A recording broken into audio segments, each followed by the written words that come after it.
Hey, you know what? For 3 years, we've been podcasting together. For 3 years, you've been sticking it to me. I want to know why. You don't want to know, Ryan. I want to know why. Well, you have the potential to be a good podcaster, but instead of that, you join the Navy and are making gainful contributions to society.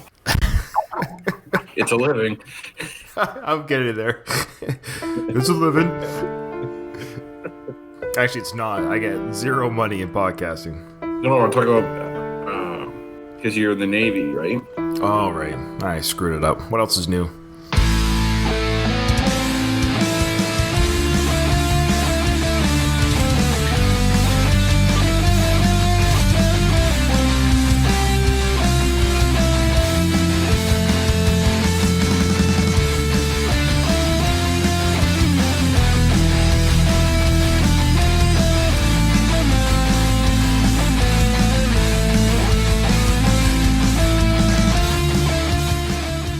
Yeah, so this is my room. I got my own little pad here. Nice. Yeah, it's on base, and it comes with Wi-Fi. So when I made that announcement that I wouldn't be doing podcasts, there's still going to be a break, because once I start my job here in July, I'm going to be very busy and irregular hours. But at least for the next couple of weeks, I have internet, so I might be able to sneak in a couple of episodes. Well, it's better to say you're not doing podcasts and then do some compared to saying you will do it and then not doing any. So very true. Did you get a chance to listen to the episode that you were on? I listened to part of it when you streamed it live, and that guy was asking when we're going to play Rocky for the public. I haven't listened to the whole one, but that's the only one I haven't listened to. I've caught up otherwise, though. Yeah, for our listeners on iTunes right now, well, for whoever's listening, what I do is I post the audio file. I stream it like a MPEG-4 on the Facebook, so people can listen to it on Facebook and react and talk if they want to, which somebody did. So here's the thing. Our Facebook page, all it is it's our podcast page. It's not a Rocky fan page in the sense of like I'm just posting Rocky pictures. It's a Rocky fan page, but it's a podcast page, right, about Rocky. I don't know why people have a hard time understanding that. I guess people. So I posted this video, or it's audio video, it's just being Kyle talking about Rocky 5, the episode 116, and somebody said, "Stop talking and show the movie." Oh, God. They actually wanted us to stream, sure, come to our Facebook page for online streaming illegally of films. That's what we're there for. Well, hopefully we haven't lost a podcast fan. Who cares? You keep listening, buddy. You keep listening. Yeah, sure. You ready to get into this? Ding, ding. Well, that's how we end it. Now we got to end it already. We just started. Why start and end with a bell? No, it doesn't start with a bell. Craig was with me on the last episode. We're now going to cover the part where they go to Father Kymine. Tommy and Rocky go to... Yeah. Okay. I guess I should start this thing. All right, welcome everyone to another episode of Going the Distance, the Rocky Series podcast. Yeah, as you heard a little bit in the prelude there, I'm recording out of Quebec. It's going to be very difficult recording with Ruben. He knows. I, of course, invited him first for tonight's recording. He was my first choice, my brother, co-host of the show. He has an extremely busy weekend as it is, and it's 8 o'clock for me already, and it's 5 o'clock for him. So that's the kind of hour difference we have. So when he's ready to record anywhere around 7 or 8 o'clock at night, it's 10 or 11 for me. So it's going to be hard, but we'll have to... I don't know. It just might be a different podcast for a few years. I should also say that if you want to listen to me and Ruben exclusively, we have another podcast called The Worst of the Best Podcast, and that is one that Ruben will only be on with me. We'll never substitute host for that one. That's what makes that one special. As brothers, that's our brother project for sure. So again, that's The Worst of the Best Podcast, found on all podcast apps. And on this show, and that one too, give us a freaking review, people. I don't ask for money. I don't ask for nothing. I don't have any of these stupid these Patreon episodes. You know what they should call Patreon? They should call patronizing your listeners. Who thinks they're so important that they have to... You got to give me money for me to talk to you. You know what I'm saying? This is Ryan and this is Kyle. We ask for nothing. All we ask is that you listen and enjoy. Well, I don't even care if you enjoy the show, but listen. We're not going to ask for a dime, and you get every episode for free. And the best part is you get no ads other than me plugging my own other podcast. And Kyle has nothing to share, so we don't have to worry about that. All right. Is that a good intro, Kyle? Ryan, you are a little feisty today, bud.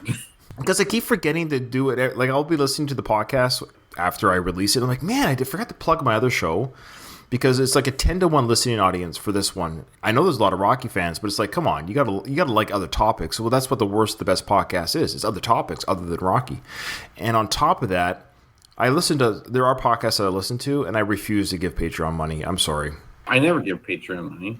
There's a lot of great podcasts out there providing a lot of free content, and I just want to be a part of that group. But I still listen to their free shows, don't get me wrong. I don't stop listening to them, but it's like, we have this episode that's worth $1. Come on. All right. Do you want to just keep going, or? Well, no. What do you got? What do you got, brother?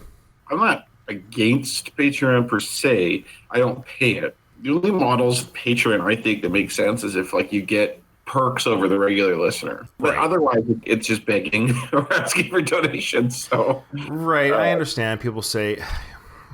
You're right. Maybe I'm a little bit bitter because maybe I don't think anyone would pay $1 to my show, but. When they do the Patreon only episodes, I guess those bother me more. But sure, if you're like such a fan that you're giving the guys, there's one podcast I listen to where they give some of the perks are they'll pick a topic for you to talk about, that's a little bit more involvement. But hey, you know what? I understand that. But the point is, it's just like money's hard to come by, and there a lot of people, if they listen to one podcast, they probably listen to 10 different shows, and it's asking a lot of a listener to start kind of picking and choosing who they're going to pay for. But that being said. I love all you other listeners of my show who happen to be podcasters who do Patreon. If you get your money, bravo Zulu. I get nothing. Hey, but if you want to send me money, just give me a message and I'll give you my PayPal account. Okay. They can send me money too if they want. Yeah, Kyle's got a PayPal account. He has nothing to give you, but if you want to give him money, please, by all means. I'll send nudes. I'm cool with that. Oh yeah, he's good. He's good with nudes too. Kyle actually did have a question before we get into the show, into the actual discussion of Rocky V. There was some Stallone news that I forgot to bring up with Craig. So lucky you get it. What is your feeling on the all-female cliffhanger? Wait, what? Okay, I don't know what you're talking about. Yeah, there is a remake being made right now. It's going to be filmed. It's a remake of the movie Cliffhanger. Oh, okay. Yeah. Honestly, sorry it's so boring, but I'm not going to watch it. Like, I was never really into the actual Cliffhanger movie, so it's just like, well, if I wasn't into that one, I won't be into this one. I just wanted to get your thoughts on an all-female Cliffhanger movie. So, you don't really have one. You're just not going to watch it. Yeah. Honestly, though, I saw Cliffhanger when it first came out, and I haven't seen it since. I barely remember it, and I don't remember liking it. So I'm just like, no. Fair enough. Okay. And look, I'm not against, and I'll probably say this again, but I'm not against all female anything. I hate it when it's not about the female thing. It's just, but why do we have to? Why do we have to? That's all I'm asking. Just make another action movie with just females. They did it with Charlie's Angels, and that was in the 70s and the reboots, and they're doing another reboot of that, by the way. That's great. There's a lot of great Wonder Woman. There's a lot of great characters that are all about the females. I had no problem with that. But to take a cliffhanger and to make that a female movie, that's weird. Anyways, we'll see. Okay. So here we go. Tommy and Rocky are calling out to Father Carmine's window. The character Father Carmine has not been seen since Rocky 2, when Rocky said to him, "I'm late for my own fight."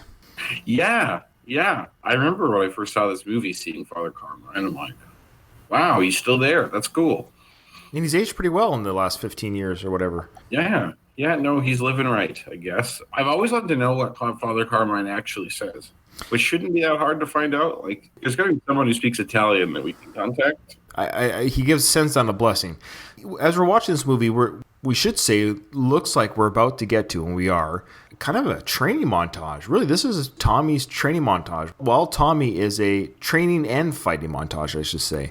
And while he's the protege of Rocky, we're led to believe this is him rising up to the challenge of his rivals. This is him being trained by Rocky. This is when things are good, I guess you could say.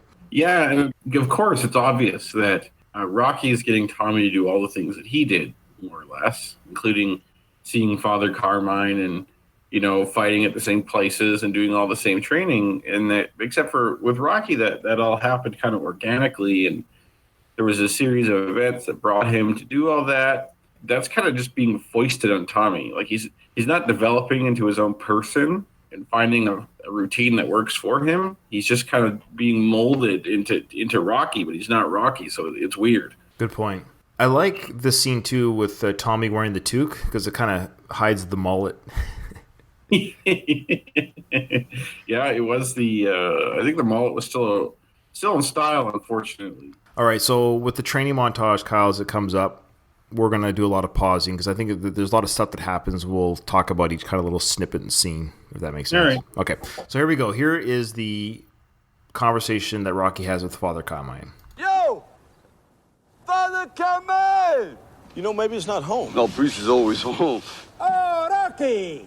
Yo! Ma perché non battesti la porta? Oh, well, I didn't want to disturb you that much, Father. Non disturbo. E la famiglia com'è? Oh, excellent. Everything is perfect, you know. Father, this is my new friend, Tommy Gunn. Oh, tanto piacere fare conoscenza, eh? Che posso fare per te, Rocky? Well, I was wondering, Tommy here is a fighter, and I was supposed to be his manager, you know? So I was wondering if you could do me a favor, if you ain't that busy, if you could throw us down a couple blessings, like one, that I don't mess up being a manager, and B, that Tommy does as good as I think he could do, great, and don't get hurt none. Could you do that? Ma sicuro, un piacere è mio. In nome del Padre, del Figlio, dello Spirito Santo, e così sia. Love when he does that. Hey, thanks, Father. I really appreciate this. Ma tanto piacere, anytime. Okay, hey, I'll see you in church. Oh, sì, sicuramente, venite tutti e due. Okay. Hey, man, what'd you do this for? Hey, it don't hurt having an angel in your corner, Come on. All right, so a couple things here. I love it when he says, one, that, I can do good as a manager or whatever, and then he goes, B. Yeah. I love that. That's actually really good writing on Sly's part. Those little subtle Rockyisms. You know what I've never understood about Rocky and his knowledge or lack thereof of the Italian language? He appears to know what Father Carmine's saying, at least generally. Mm-hmm. But you remember when Rocky got married and Father Carmine was doing the ceremony in Italian? And then when he finishes, he was like, "You may kiss the bride." I wonder if he said that in Italian and Rocky didn't understand it, or maybe I'm off on that. But I think he just knows enough, and he says, "I'll see you in church." And I would assume Father Carmine, he doesn't know very much English at all, that he probably gives the whole sermon in Italian. Yeah. I wonder if Rocky will actually see him in church. Yeah. Well, Father Carmine says something after he says, "I'll see you in church," and Father Carmine's like, "Yeah, sure, we'll see you in church." He's like, "Rocky, we haven't seen you there in 12 years or whatever, or 20 years." It's like, yeah, okay, I'll see you next Sunday. I don't remember the barbed wire there before. Yeah, there's barbed wire around the brick wall. It looks like almost like a newer brick wall too. It's definitely a different color than all the other brick around. It seems like that's more of the decay of the neighborhood, right? Like, I don't know if you would have needed barbed wire there when Rocky was training. You constantly get reminded of things have changed, right? Maybe not for a good way. Yeah, there's crime even next to the holy places. You brought up how Rocky's kind of forcing Tommy through Rocky's life journey, and he forces the idea of having that angel on your shoulder with Tommy. Yeah, which is weird because it's like, it's not weird, but I guess Mick was the angel, and then Father Carmine's giving him a blessing, so it almost seems like, there's some sort of act like supernatural angel, and then, I don't know, I guess maybe Rocky doesn't matter, it's just an angel's an angel, but... Yeah. Mickey, you was the angel. Yeah. I love how we have Ghost Mickey, the same way we have Ghost Yoda. Yeah, exactly. It's like, you strike me down, kid. I become more powerful than you could possibly imagine. That's right. I would have gotten to heaven, but I didn't know I had no manager.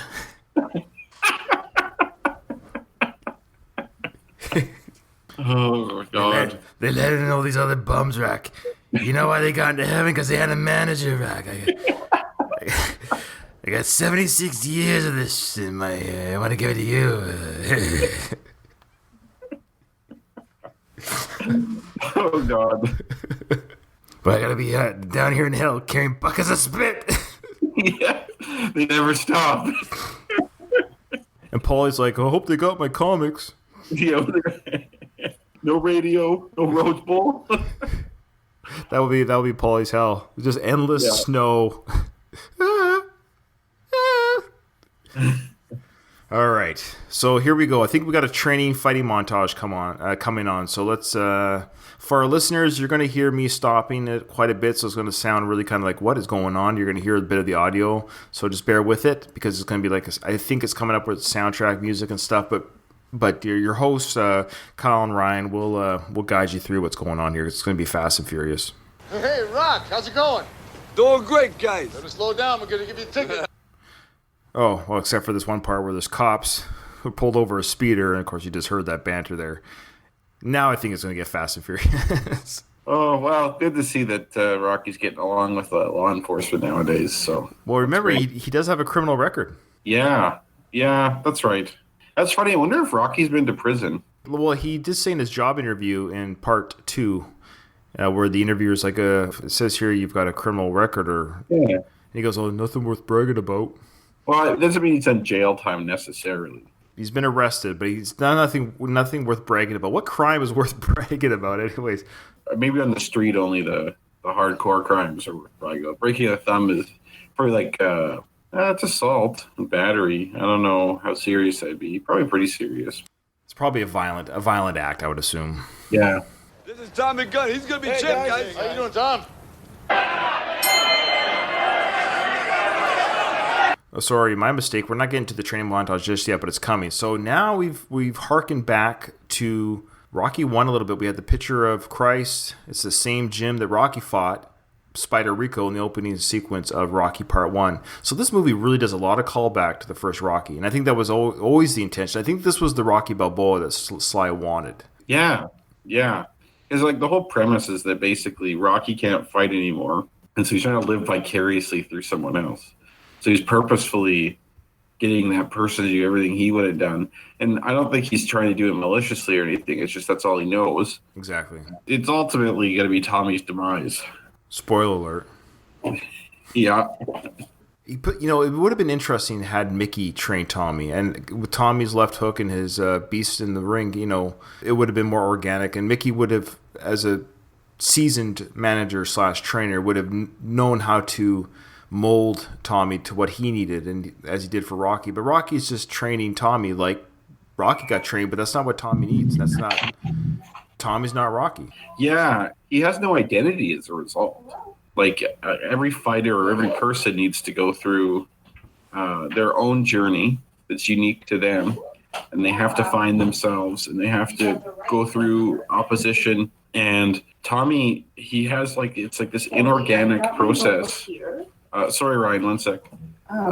It's like this inorganic process where, he's doing things that are not really suited to him necessarily. And he's not really going through the journey he needs to go through to be his own person. Right. So let's see what happens here with the first fight. We're going to see Tommy in a real match here, boys. Let's go.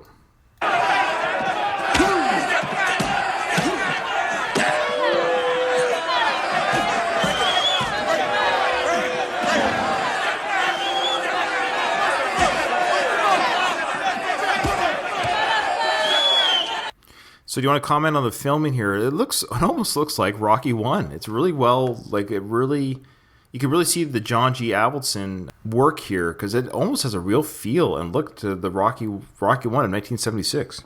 Yeah, the gloves are like the same color. And so when they clench, or just before, it looks just like Rocky and Spider Rico clenching. Yeah. The gloves look the same, and the style of the clinch look the same. I actually think the Church in general is one of the few places that looks a bit better than it did in 1975. But I wonder if that lady is still there from Rocky 1. Yeah, Bob Rock! No, she died from lung cancer. That's true. But yeah, a lot less garbage being thrown. Looks like people are more engaged in the fight. But yeah, it is very similar looking. And of course, the shot from the picture of Jesus there is just like Rocky 1. So yeah, what bothers me is that you see Tommy going through stuff just like Rocky, but he's not. It's not the same. Right. We'll get to that. Get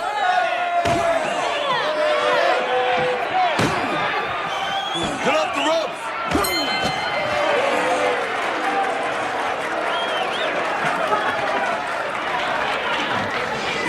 It's so easy, all right? Man, I need more work. No, you're ready. You're perfect. No, I need more work. No, Man, this guy's killing me. No, listen. You're ready now. You're He's perfect. killing me. No, you're perfect. You understand me? Man, I feel weak. No, listen to me. I feel Listen. weak. Shut up. Listen to me. Mickey, the only difference between the hero and the coward is the hero's willing to go for it, all right? Willing to take the shot, okay? Now, this guy over here is scared, too. You're scared, he's scared, you're both scared. Remember in the basement, we was talking about fear and how it's like this fire, huh? And you gotta control it because it's like, it'll like burn you up or it's gonna burn him up, all right? Now, you gotta make it work for you, Tommy, okay? I would never do nothing that would hurt you. You gotta understand what I'm saying. Now, fear is like this fire, okay? Now, let it burn and burn until it becomes like this volcano. And when the time is right, and you see the opening, explode all over this guy, okay? And you can take him, okay? It's all heart, you understand? Okay, it ain't all muscle, it's all heart. Heart and fire, okay? Now you do it. First, Rocky told him to shut up. That's very Mickey-ish. I like that. But he's all over the place here in his little pep talk. Yeah, I think basically he's telling Tommy it's all in his head. Tommy wants to quit, that he needs more work, that he's weak, he needs to go back. And Rocky's saying, look, you know, you're letting your fear overcome you, and you can use that as a positive by just not being afraid to lose. Just going out there and fighting and believing in yourself. But I think Tommy's issue was he was afraid to lose out there. He was afraid to get beat. That ultimately is what causes him to lose, would cause him to lose. Be willing to take the shot, be willing to take the risk, which is really a very condensed speech that would he give his son Robert and Rocky Balboa. We're also seeing the build-up here of Rocky quoting Mickey too much. Yeah, which is odd because it's quotes we never heard Mickey say. And you could say, well, of course they don't film the entire trading relationship between Rocky and Mickey, and all this stuff could have been said otherwise. But that doesn't seem like something Mickey would say, to be honest. Even like the earlier in the film, the speech that Mickey gave Rocky and gave him the cufflink, that didn't seem like Mickey either. Like it seemed like too gentle and too nice to be Mickey. Yeah, I kind of agree with that. But there was that nice scene in Rocky 3, which also was filmed before Rocky 5. True. Yeah, that's true. Told him that he's really proud of him. And there was that really kind of tender moment the camera panned out. Even though it was during that terrible train sequence, Mickey still told him that he's really proud of him. I don't think he said he loved him, but he said he loved him on his death table. Yeah. Excuse me, I don't think Mickey ever spoke about fear, though. No, because Rocky never really had that problem, other than Rocky 3, after he got beat by Clever, and he finally admitted to Adrian that he was afraid. And then he actually says, for the first time in my life, I'm afraid. And that's probably like hyperbole, but you never got that sense that he was necessarily really afraid of his opponents. Like, for example, in Rocky 1, he thought he'd get his face kicked in. You could say that's fear, but he kind of just knew that's what would happen, but he was still going to go and do it. I think he was more resigned than fearful. Yeah, he's like, this is what's going down, and I'm going to step in and do it anyways. The character Rocky never seemed to have an issue with fear, more just an issue of motivation, finding the right reason to do something. And like, for example, in this building, in this fight in the first film, he didn't seem too motivated to fight Spider until Spider headbutted him, and then it angered him, and then he exploded all over him and knocked him out. Yeah, so it's interesting that he's using kind of conquering your fear to motivate Tommy in the same ring that Rocky once started in, where he should have just said at this point, look, just pretend that guy's your dad. No kidding. That's all he should have said. It's like, yeah, I never thought of that, but that's actually perfect. That's exactly what he should have told him. He should have said, we'll work on the fear later, but right now, just pretend that guy's your dad, and he just finished beating up your mom. Now go get him. Yeah, exactly. But he's trying to give Tommy the heart instead of the anger. Yeah, well, makes sense. But yeah, I would have, that would have been great advice. Here we go. Let's see how it ends up, though. Let's see if Tommy finds a little bit of heart here. Anyone making bets right before this round? Yeah. And then here goes Rocky. He's about to say, remember, I'm like this angel. So stand by for the repeat. And you can take him, okay? It's all heart, you understand? It ain't all muscle, it's all heart. Heart and fire, okay? Now you do it. Remember, I'm like this angel sitting on your shoulder, okay? I ain't gonna let nothing happen to you, okay? Go. Got it. So first it was Father Carmine giving the blessing, just like literally on their way to this bout, we're led to believe. But now Rocky is insinuating that was some sort of holy transference of Rocky being the angel on his shoulder. Yeah, the angel switches places many times. And I love Rocky. This is maybe a little bit of bad writing, but the whole idea of force feeding, the idea of an angel on your shoulder, like it's almost like telling like somebody you meet for the first time that you're kind of getting along with, but we're going to be best friends forever, right? Yeah. I'm comparing this now to the scene in Creed. You don't mind if I talk about Creed a little bit, do you? Talk about anything. We just talked about Patreon for 10 minutes at the beginning of this episode. So.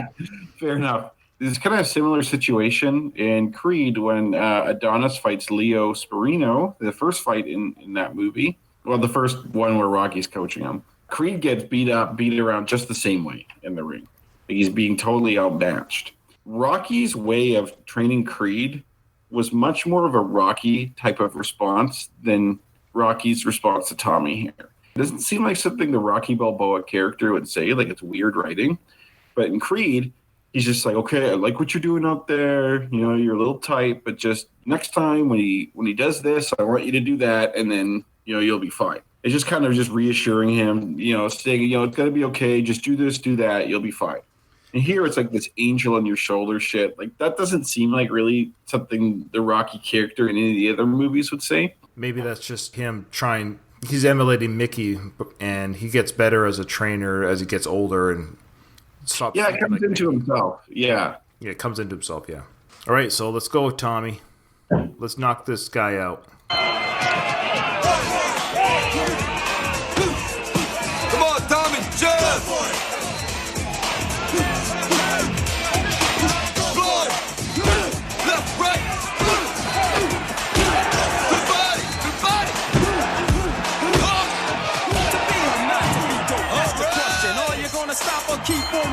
A couple things that our listeners are going to hear. And we got that Go For It song, kind of that 1990s Yeah. song. Yeah, you know, the one playing in the background. So our listeners are going to hear it start and stopping as we talk about this montage coming up. So here's the start of the montage. Tommy's won his first, I guess, pro fight, because this counts as his record. He knocks this guy out in the ring, and we see Rocky telling him, you know, to go for the body, left, right, hook. You get that feeling that Rocky's literally, you know, almost using Tommy as you know, what he would do in the ring. And Tommy's doing what Rocky's telling him, and it's working. So it's a combination of how Rocky would fight with Tommy's strength. Yeah, Tommy's his proxy, for sure, no doubt. It was the similar situation before, except Tommy didn't get mad, but yeah, he knocks him out, and then they go on a wild run here, which is a little different, actually, in his development than Rocky, now that I think about it. Because for Rocky, he goes from this all the way to fighting Apollo Creed. There's no fights in between. Yeah, that's right. For Tommy, he's actually got to work his way up a lot more, but it seems like he's going to have no resistance whatsoever. That's a really good point, actually, Kyle, is that Tommy does, like, even though he's being trained by Rocky, absolutely, using that experience, he's got his own fighting ability, which is strong, and he's strong himself, young and strong and big. But he is working towards a hard work towards the championship, something that was offered to Rocky after Spider Rico. Yeah.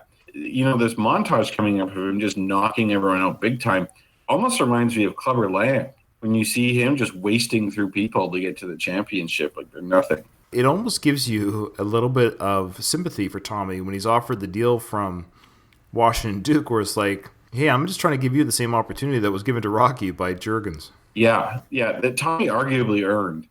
Although that said, had Rocky not been Tommy's trainer, then Tommy would probably not have worked his way up. Even if he had someone, just theoretically, even if he had a trainer that was exactly like Rocky in every way, but did not have Rocky's name or reputation, because I'm guessing Tommy got a lot of those fights because Rocky was his trainer and there's a lot of interest in Rocky. Yeah, oh yeah, it's basically Rocky is the old man and Tommy's the young pretty girl. The old rich man and Tommy's the young pretty girl, yep. That's right. They're both using each other for different reasons, yeah. That's the first fight. Let's see this quick montage go on here. Farther, faster, quicker than the next man. To be the best is the master plan. Go on with all you got, give it your best shot. Don't ever think about trying to stop. All right, so we see Tommy hitting the punching bag, and he's getting full-on training here from Rocky, and he's doing the up, bopping, and weaving under that rope. We see that later in Creed, too. Yep. Did he do that in the Rocky movies? Mm-hmm. Did he do the string? Think. He didn't do it in Rocky 1 or 2. The only time I think he was doing it, no, I don't think so. He did it in part 4 in the lodge. Okay, so that's maybe something he made up himself. Maybe. I don't know if other boxers do that. Actually, you know what? I did that interview with that Golden Gloves champion, Cam F. Awesome. One of my early interviews. That is something they do. I think I brought that up. And you see his son here. Like his son is watching, and he has this dejected look on his face. Mm-hmm. You can see in the bottom left corner of his mouth that he still has the mark from getting punched by that kid. Yeah, he's got the split lip and a bruise. Like, he really got clocked. Yeah, so what's that kid's name again? Chip. Chip, yeah. Chip has some power behind his punch. Chip and his or Chicky, sorry, Chicky. Chicky, yeah. What a stupid name. You know, Sly gave it to him. Chicky, and his buddy's name in the credits is Chicky's pal. Yeah, that's even more of a slight. Like, I don't even have my own name, and just that'd be like if I was only introduced on this podcast as Ryan's friend. Yeah. That's just my co-host Ryan's friend. Poor Robert here. Yeah, he's looking dejected because, Rocky, his father, is spending all of his time and energy with Tommy, the new stepson. This is the parental fatherhood equivalent of cuckolding. Yep. But Robert's getting no pleasure out of it. No, he's on the wrong side of that arrangement there. Oh, boy. Just pushing the boundary, PG. Oh, I'm sorry, Ryan. No, it's fine. It's fine. Okay, here we go. For perfection, make up your direction. Don't ever stop for a moment. Okay, so there's a quick little scene there of the medicine ball tossed back and forth, and then went back to the rope. And then we see our favorite character, Jimmy / Mike.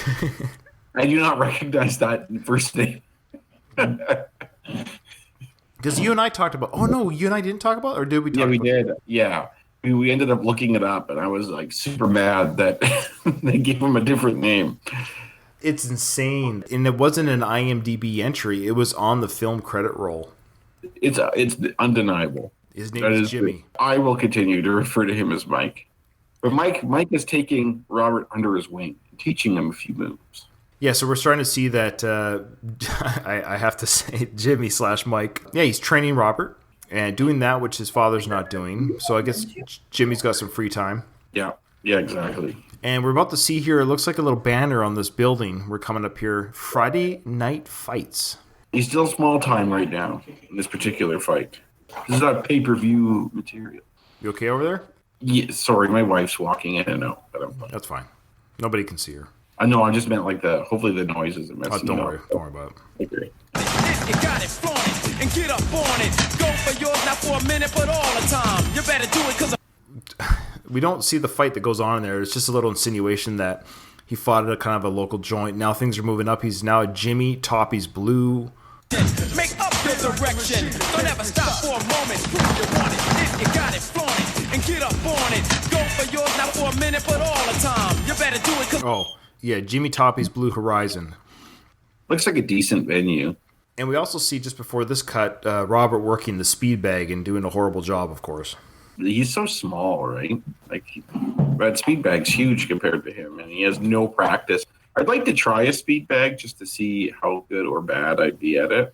I'd probably be like Robert. Yeah, because like the fighters make it look so easy. But yeah, I'd probably be a total mess. So now we see Tommy fighting at Jimmy Toppy's Blue Horizon. Yeah, the venue looks pretty big. It's getting bigger, a little bit more. He's moving up the ranks, we can assume. The ref looks pretty professional looking. Has a bow tie. Yeah, he's got a bow tie on, yeah. Oh, here goes Union King. This is a newspaper clipping. Yeah, wins the title. What does it say? Claims the title. Yeah, so now we know. So Tommy's moving up, and Union King now has the title. Yeah. Okay, and this is an homage to the Rocky 3. You'll see in Rocky 3 when Rocky's doing his, he's winning his 10 title defenses. You'll see Clubber also starting to win, and there's a newspaper clipping that talks about one of Rocky's victories. And then in the bottom corner, there's a small little snippet that says Clubber now ranked 8th. That's exactly what's happening here. We got Balboa's pupil wins second fight by knockout. He's kind of like Chicky's friend. They don't even say Tommy's name in the title. No, Balboa's pupil. Balboa is like there's the ownership with that apostrophe S there, right? Like, yeah. I see it in your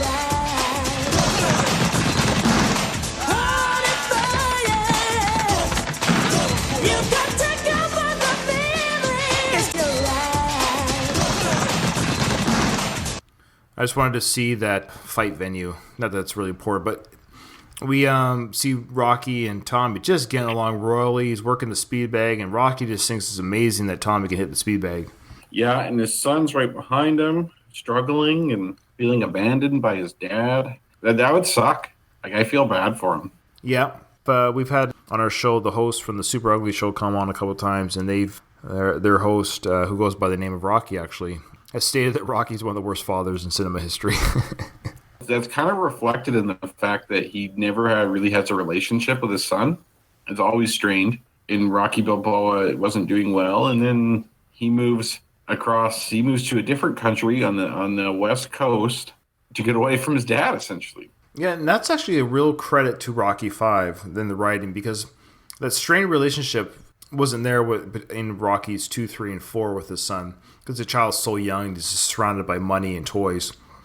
But in Rocky V, when all that's taken away, it's actually really good writing showing that, Rocky, take away his fighting and his training and take away his money, not the greatest dad. And we talked as well that he didn't have a father figure growing up. It could just be his inability to understand what to do as a father, maybe. You can give him some understanding on that respect. Like, he's not a mean person. He just doesn't get cues. Like, he's missing.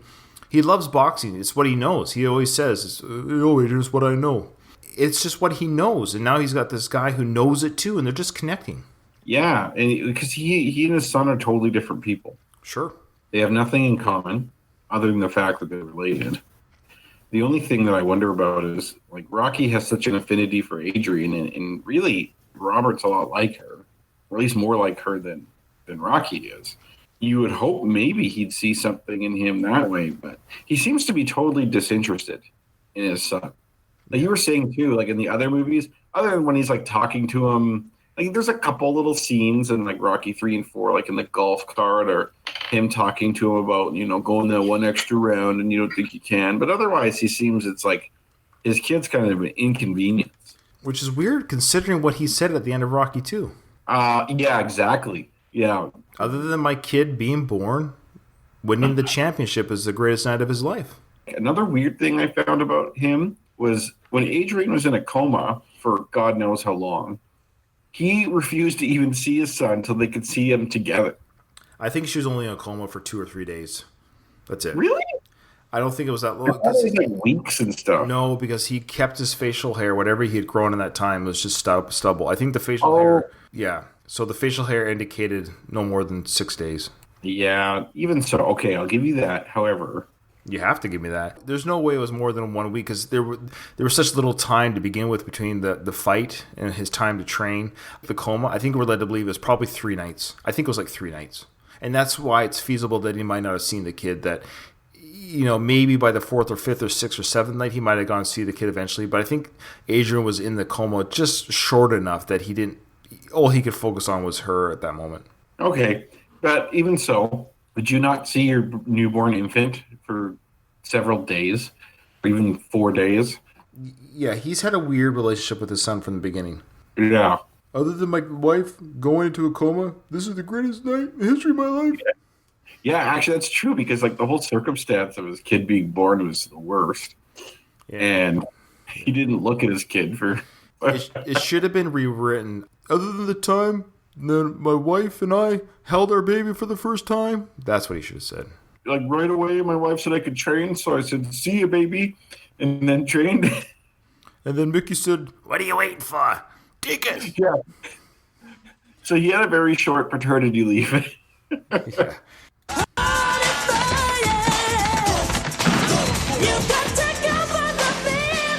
It's time for the rhyme of the bold and the gifted. Listen closely and you'll get lifted. Higher than you ever been before. Get more than your bargain for sure. Life can be a trip full of trouble, but you gotta stand up and fight back. Oops, I just want to see that newspaper clipping and then just go back. Yeah, something with Balboa was cool.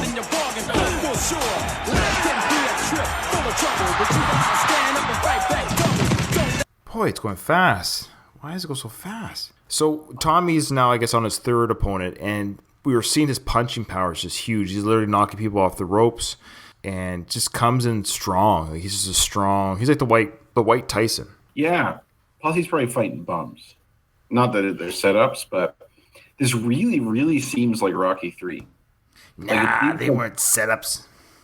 They were good fighters, they weren't killers, right? He's not getting that real challenge where he develops as a character. It's like too easy for him. Maybe because of his raw abilities, right? Like it's not like he's ducking people or whatever. I don't know about that, Kyle. I'm going to disagree with you a little bit. I honestly believe these are old. Like I think this is like a legit climbing up the ladder, and I think had he fought Union King right now, he'd beat Union King. I think he's a better fighter already, like stronger. I think just his power alone would beat Union King. Okay, but I'm going to say Rocky films are always reflective of the boxing environment, and the 70s generation was a much tougher era in boxing than the succeeding generations. Of course, you have Mike Tyson, who's kind of an outlier there because he was a very exceptional fighter. But one of the big criticisms of Mike Tyson was that a lot of his opponents were not really top tier opponents. Like they were good fighters. Like the 70s, like you had so many great fighters. Like of course you had Muhammad Ali, you had Joe Frazier, you had Ken Norton, you had George Foreman. Like it was a meat grinder. Like it was a very, very tough era, and fighters were fighting the best people all the time. The 80s and into the 90s was not like that. I think Mike Tyson, had he fought in the 70s, would have done well, but he would have it would have been a different career. So I think this here is she kind of Tommy's era in boxing, I think wouldn't be as tough as Rocky's, is what I'm saying. Okay. I don't know enough to argue that, and it sounds good to me. We'll just go with that. I'm sure some of the fans will be like, this guy's full of shit. Left, right. Good body. Good body. Go. Go to the body, Tom. Go on. Trip for the rhyme of the Damn, you okay? Hey, Yo, when life says more, get more than your bargain for sure. Life can be a trip full of trouble, but you gotta stand up and fight back. Don't let nothing hold you back. Yo, when life says. Oh, there we go. So Balboa's clone clobbers opponent, promising newcomer now 8-0. So it doesn't even say promising newcomer. It doesn't even say his name. And first line of the article is Rocky is now in the management business and doing it very well. So now we're finally getting newspaper articles that fit the headline. Yeah. I don't know if Tommy reads the paper, but if he does, I'd be getting pretty pissed if like my name isn't in the title, especially if I was being called a clone. Yeah, Balboa's clone clobbers. Imagine if it said Balboa's clone clubbers opponent. It's funny the nickname they come up for him in this movie. He's called the Clone Ranger. Oh, yeah. Does it come up with the Clone Ranger? Yeah, they mention that later in the film. Okay. Stop, you say go. go to the body, Tom.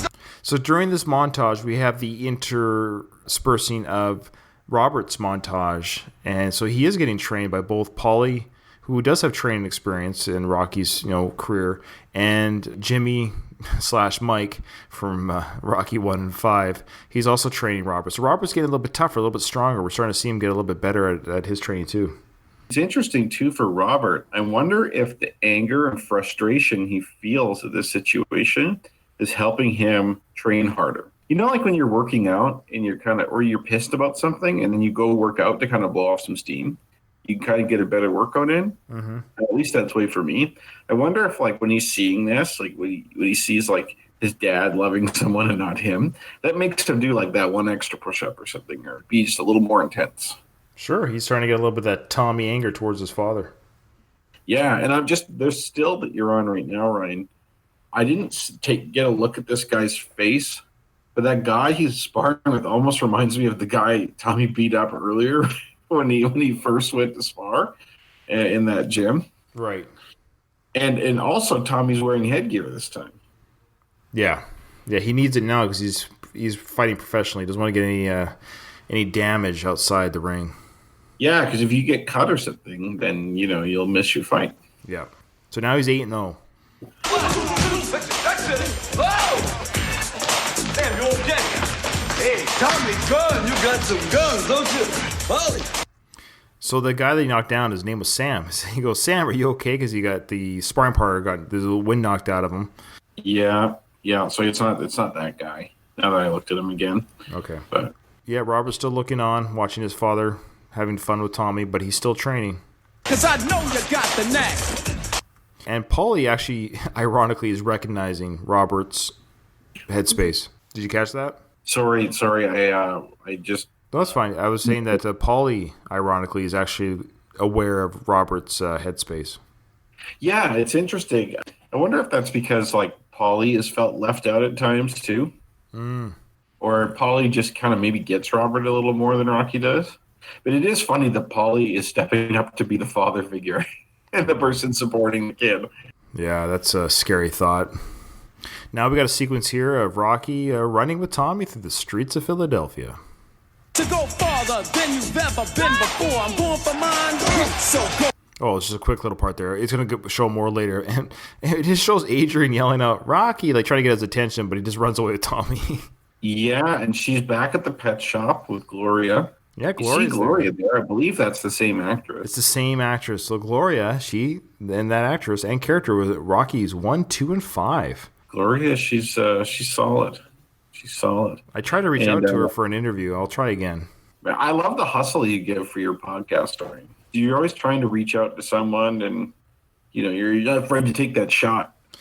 No, I've had a lot of no's. I'll tell you that much. I feel like I feel like the dating days of my teenage life. A lot of no's. Just keep punching, Ryan. Yeah, I'll keep punching. All right, so here's Tommy fighting somebody else in the ring. And the headline says, Balboa's boy wins again. Yeah, I think these headlines are like purposely inflammatory for whoever's writing them. It's almost like, it's almost like the headline writers are trying to egg on Tommy to turn on his trainer. Maybe Duke has influenced them or something like that. Right. His son here training, and you see him kind of like that look on his face. Yeah, he's got the eye of the tiger now. You're totally right. He does have the eye of the tiger.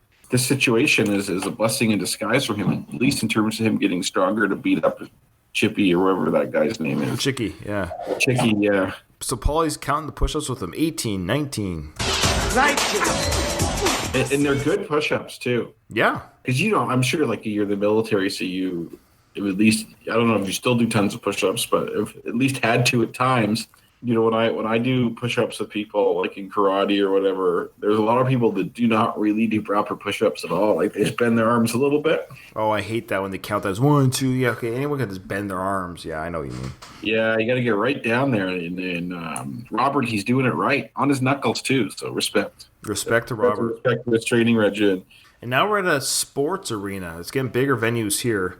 And Tommy's just knocked out somebody, but it's actually helping up. So it's showing that Tommy, he's not just an animal in the ring, that he respects his opponents. Yeah. No, I have no beefs with Tommy as a fighter.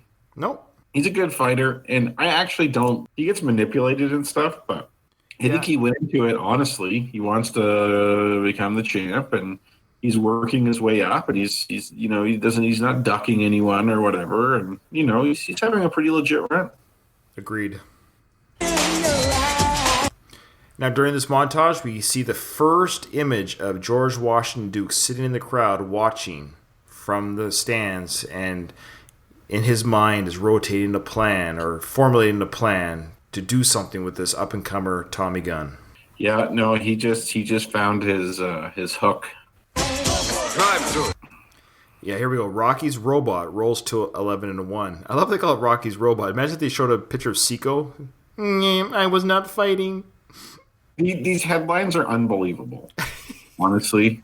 I think this is bad writing. They poured on a little too thick here with the clone stuff. I think you could have written those headlines a little differently when you're writing this script and made it seem like Tommy wasn't getting respect.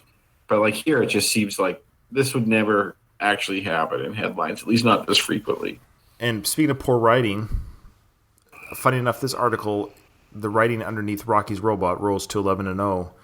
It's not talking about Rocky. It's actually talking about, says here, I'm sure that when this provision was announced, entrepreneurs from coast to coast shouted hallelujah, said Lloyd Grief, head of the investment banking for... So they gave up on trying to write proper articles under the headline, figuring people like us would be pausing this movie in 2019. They done effed up. Yeah. 35. Go on, man. So again, we see more shots of George in the next fight, and now with him, he's brought his bimbo girlfriend, or the bimbo girl that becomes Tommy's girlfriend, the redhead. And next to George's right is Union Kane also watching. So are they all in on this together to get Tommy and their team? Yeah, yes and no. Well, no, of course not. Of course not. Union Kane wouldn't be in on it because he's ultimately going to be a pawn that's going to get knocked out by this guy, right? You could just argue that Union Kane is there to see just how good this boy is. Well, that's exactly why he's there. But I don't think he knows about any plan where, because ultimately Duke wants to get Rocky back in the ring again. That's his real plan. Right. And so he's using Tommy to do that. And in order for that to happen, Tommy's going to have to stomp out Kane here.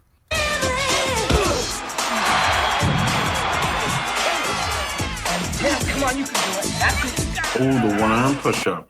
Yeah, so we have a sequence there of Robert pulling off a one-arm push-up, and Jimmy's encouraging him, and then Jimmy goes next to Tommy Rocky and also gets them to do their one-arm push-ups together. So it's a big, again, drawing to the Rocky 1 and 2 training montages, the one-arm push-up. Yeah, they're a staple. It's a staple. Speed bag. Robert's getting better at the speed bag. Robert's doing one-arm push-ups. So he's kind of taking Tommy's journey, but he's doing it without Rocky. Yeah, so Rocky's living vicariously through Tommy. So Robert is also living vicariously, or sorry, pardon? Yeah, sorry. Both Rocky and Robert, are living vicariously through Tommy. It's like a menage a trois with Tommy.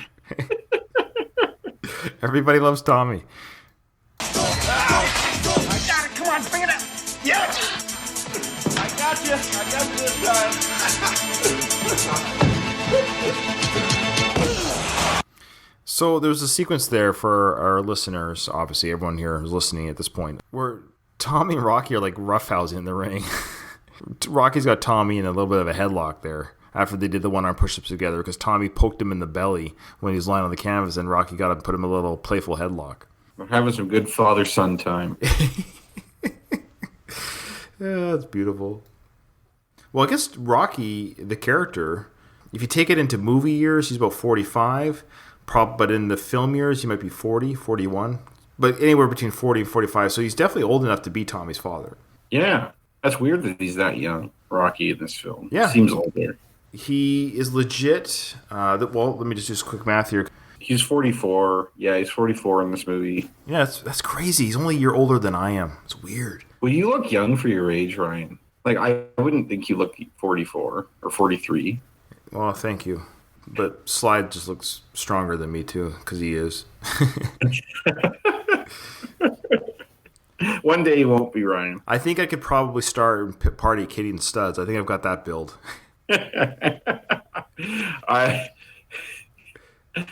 No comment. Okay.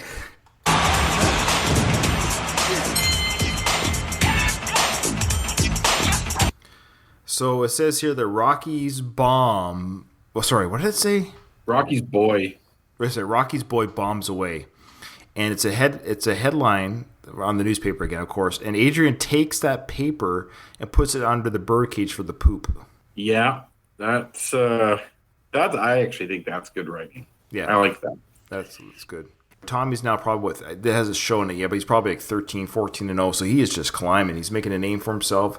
I can only imagine how much time has probably passed, which is kind of weird because Robert is like in the same school year. Can you go through that many fights? 14 fights in 2 months? I mean, I don't know. I think so. Oh, okay. Maybe not quite that many. It depends what kind of fights they are, right? Because I think Tommy is knocking people out in the first round. It seems, at least. You never know, but it seems like he's not. It seems like he's not really getting beat up too bad. You don't see his face marked up. I don't think he's taking a lot to the body. He's knocking people out quick. So the only thing stopping you from taking a lot of fights is the fact that you have to recover from the fights you've already fought. But if you're just wasting through people, you can have a fight a month for sure. Okay. So let's say he's doing one every 2 weeks. So let's say maybe 5 to 6 months has passed. He's done probably 2 fights in a week here and there as well. Because, they're not huge events, so they're easy to put together. And you wonder what's happening to Robert all this time. Because he hasn't confronted Chicky yet. Not yet. So is he still getting beat up and his lunch money taken? Or, like, what's happening? Who knows? Maybe after that one assault, because he really got his face beat up. Maybe Chicky's laying off him a little bit so he doesn't get expelled from school or something. Maybe, but Chicky took his lunch money later on. Like, he's had more than one. Because there's the one time Chicky beat him up to take his coat. And then there was another scene where they beat him up to take his lunch money.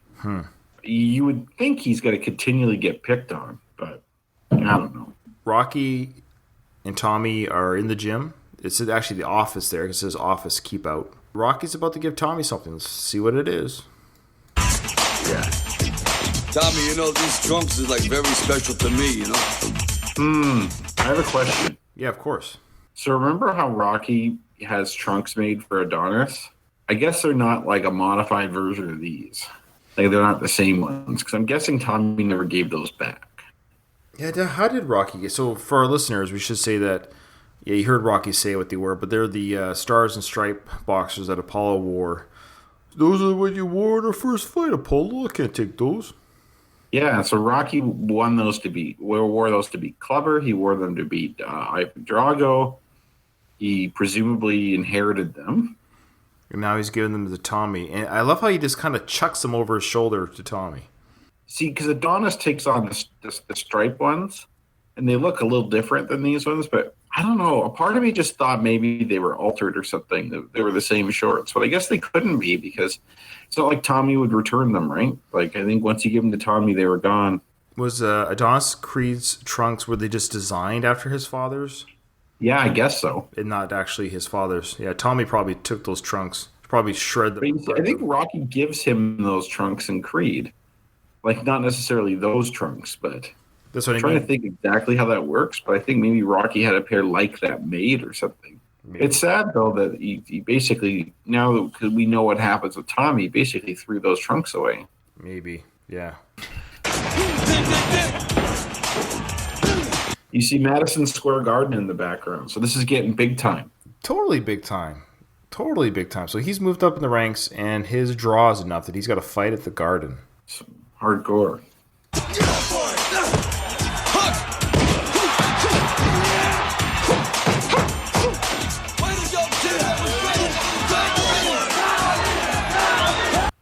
Now the crowd's chanting Tommy, Tommy. So the crowd knows his name if the papers don't. And they're chanting his name. He's won a big fight at Madison Square Garden. And again, interspersed in this montage is Robert training hard. And he's hitting the punching mitts. And so he's training hard. And he's getting big and strong. So everything's moving along for both guys. Everyone's just getting stronger, bigger. George Washington Duke is like literally ringside now watching these fights. Yeah, and you see that like Rocky has in his crew have like official shirts, like Tommy Gunn shirts. Like they're looking for less like a ragtag outfit, more like they're pros, and they got something going on. And I know this film has been horrible with time continuity and time jumping. Let's just assume we're into the next school year at this point. We have to. Yeah, because you can't advance because we were talking about how Tommy works his way up to the championship. You can't work your way up to fight for the heavyweight championship in a year. No. So we're just going to give credit where credit has not been given to us, but we're going to say there's been at least a year has passed with this training, and at least a year. It's now the next grade for Robert.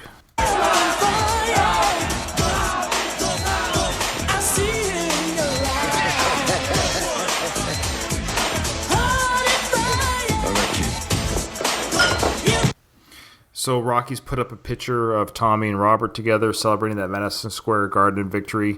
They're at the pub celebrating their victory, but Tommy is not drinking alcohol. He's got milk in his mug. You can't drink that piss before a fight. It's no good for you. That's right. I knew you were going to say that. That's good. And Robert, he's got tape around his wrist now. He's taking his boxing quite seriously. He's had that for a few scenes now. Yeah, Yeah, the tape is... You got to have the tape. He got that Eye of the Tiger now. He's ready. Yeah. I think maybe he's trained too long. Probably could have beat up Chicky a while ago. He probably beat up some other kids first to work his way up to Chicky. Yeah, exactly. That'd be not that they would ever do this, but it'd be hilarious if they had like a fight montage with Robert, where he's just knocking out kids at school, and then finally makes his way to fight Chicky. He's got Jewel handpicking some of the weaker, scrawnier kids. Nah, they weren't handpicked.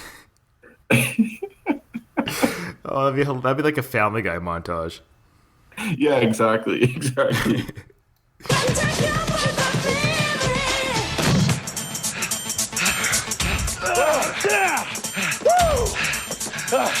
I beat the man. I don't believe it.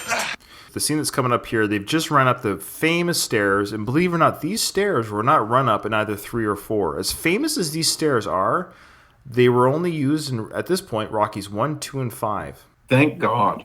I would hate it if they used the stairs in every movie. Fair enough. They would have lost their luster. But they used them again in Rocky Balboa, and then they used them again in Creed 1 and 2.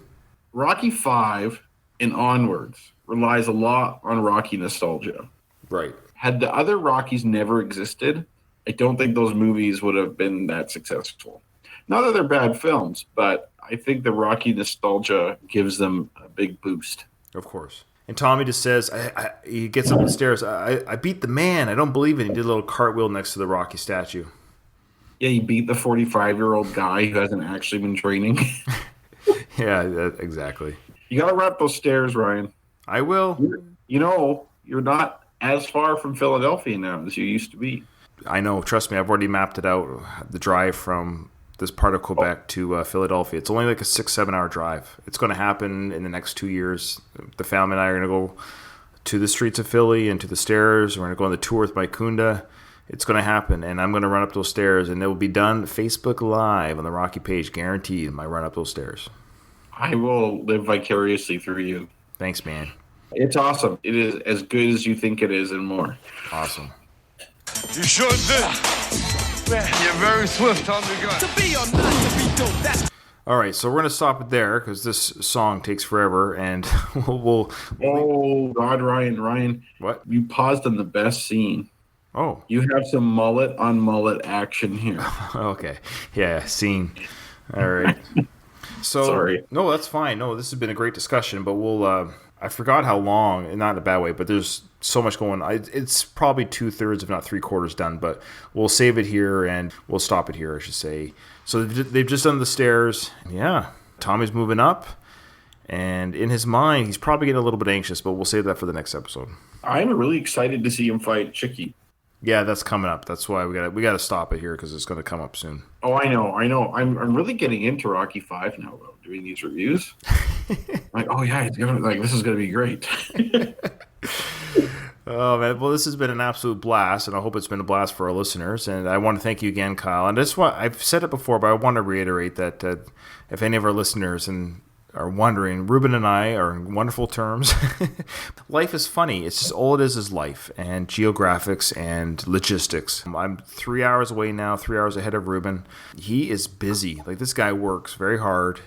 He's a hard-working father, and he's got a family too. So here's the thing. Like, Ruben works 5, sometimes 7 days a week running his business, and then he spends time with his family. And it's just hard for him to do earlier recordings because he works business hours. And then he's taking care of his kids at night with his wife, obviously putting them to bed and spending time with them. So when he's free to record is when his kids go to bed. And that's I can't have him away from his kids any more than he would do that to me. So it's just going to make recording tough. So I'm just warning. So you're saying that Ruben's a better father than Rocky Balboa? Ruben's a better father than Rocky Balboa. It's going to happen sooner than later. Like I said, I did invite him for this recording today, and he not invited him, but told him I got to do one or can do one, and if he's able to join me, because usually Saturday nights are his best nights. But it just happens to be a very busy weekend. So that being said, I just want to let our listeners know that Ruben misses you guys. He loves the show. He loves talking Rocky. And the good news is we still have Rocky Balboa and Creeds 1 and 2 to get through. And the rate that we go through these movies, I'll probably be back in Victoria by the time we get to Creed 2. Are you not permanently out in Quebec? I thought you were moving there for good. I'm not officially moved in yet. I'm on a training course right now. And I go back to Victoria basically for like 6 days just to drive back again with the family for a 10-day drive back here. Then I'll be here for 3 to 4 years, yeah. Oh, okay. Just out of curiosity, I don't hopefully you don't mind me asking you Sure. this. You guys can edit it out, but like, are you eventually going to move back to Victoria, or like? This is just a posting. Basically, it's just it's an opportunity for me to do something completely out of my element. I'm a Navy guy. I'm working with a bunch of Army guys, so I'm a big softy Navy guy compared to some of these Army kind of drill sergeants. The easiest way to say it for everyone to understand. It's an Army base, really. It's a military Army base, but it's a recruit school. So all the recruits come here before they go off to either Navy, Air Force, or Army. They all have to come through this school to learn basic soldier skills. And I don't have any soldier skills, really. So I'm learning them myself again to be an instructor, and I'm also here with experience. So I've got 16 years in the military or in the Navy, and which is part of the military, but you get what I'm saying. And yeah, my strengths will be mentoring and communicating to the recruits. The other people will be better at certain skills than me by far for like drill and that kind of thing. But I think I have a lot to offer. If some Army guy has a better salute than me, that's fine. But I think I have a lot to offer the students in other ways. That's what I look forward to doing. There'll be an angel on their shoulder, right? That's right. I'll never let anything bad happen to them. You know. I suggest you rewatch the opening scene to Full Metal Jacket. Oh, I love that movie. I've seen it many just to many, get some ideas on things you can say to these kids. I don't think I can say anything that guy says. It is a different military in 2019 than it is in Vietnam War era. Yeah, we cannot name call, number one. We certainly can't strike them. I saw an interview with him. He was in Canada. He was in Toronto, actually, a couple of years after that movie came out. And the woman interviewing him said, like, are people actually like that? Oh, yeah. And he says, yes. He says, like, the Marine Corps doesn't condone physical or verbal abuse, but there are people who are like that anyways. Yeah. Well, Kyle, is there anything you want to plug or say? No, I'm good. I'm good. Okay, well, I just want to thank you again, Kyle, for coming on. And I've gotten some feedback from some listeners, and they do enjoy your guest hosting contribution. So people do enjoy you. Well, whoever those people are, thank you. And without further ado, do you want to take us out? Ding, ding.